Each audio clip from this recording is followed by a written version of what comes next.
माननीय मुख्यमंत्री श्री देवेंद्र फडणवीस।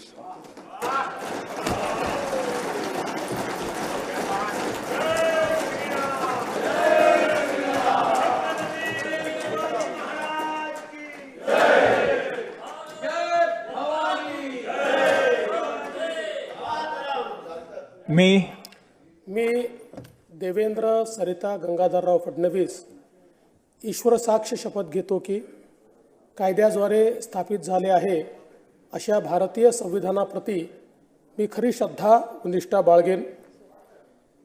भारताची सार्वभौमता व एकात्मता उन्नत राखेन आणि आता जे कर्तव्य मी हाती घेणार आहे ते निष्ठापूर्वक पार पाडेन।